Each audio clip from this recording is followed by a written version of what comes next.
Hi guys, I'm Tinette and welcome to my channel. Today I'll be showing you how to paint for beginners. There are 3 basic things to keep in mind: paper, brushes and paint.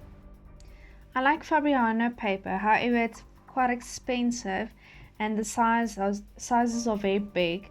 Get from A2 till A0, so you'll have to cut them smaller if you want, for example, A4, A3 sizes.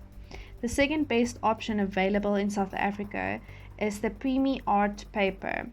This comes in different sizes from A5 to A2 in sheets. There are other options internationally.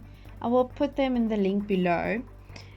Look out for the 300-gram hot press papers. This just helps when you paint that the paper doesn't make waves and it has a smooth finish.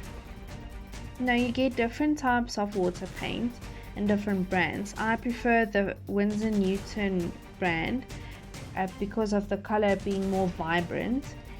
Then you also get difference between the palette and the tubes.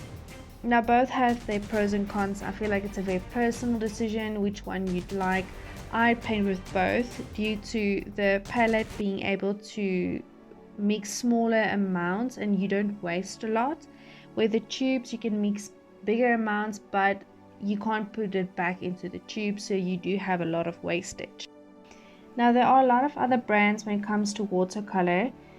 The best is to see what works for you. The biggest difference I found is that some colors in some brands aren't as vibrant and you need to layer the paint a lot to get that color that you want, and you still won't necessarily get those vibrant colors. The third thing is the type of paintbrush. You get real hair, synthetic hair and a mixture of the two. The biggest difference is that the real hair holds more water, which means it holds more paint.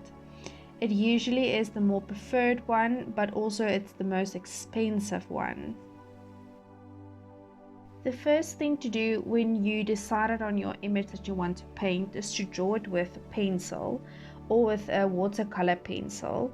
It helps you just to give you a guideline and scale and proportion of your image. The difference between the pencil and the watercolor pencil is that the pencil you will have to erase afterwards, where the watercolor pencil blends in with your watercolors. Therefore, make sure when you draw with your pencil or even with your watercolor pencil to draw softly so that you can hardly see your image. This will just help you when you're finished, that you don't have to struggle to get those line drawings out. When you finish drawing your image, you can use masking fluid like I've used in the butterfly to keep certain areas white. There's different types of masking fluids. You get a liquid one that you can paint on and you get one that is in a pen. Both does the same job. It really doesn't make any difference. When you finish your painting, you can just go back and rub your finger over those areas and the masking fluid will come off without damaging your painting. Just make sure your painting is 100% dry when you do this.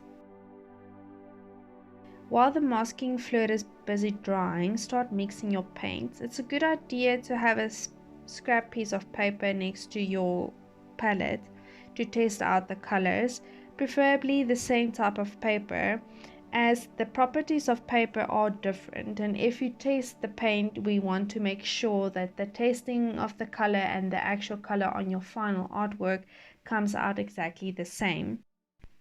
When you start your painting, it's best to start with the lighter colors and work your way up to darker tones. If you made a mistake, just wet your brush with clean water, tap it over the area where you've made a mistake, use a clean piece of paper towel, tap it over the area and the paint will lift off. You can repeat this process until all the paint on that area is off. When you're done with your painting, you can always go in with some white gouache and add some white lines in areas. Make sure to hang your masterpiece not in direct sunlight. Sunlight fades out the colors in time and will destroy your painting eventually.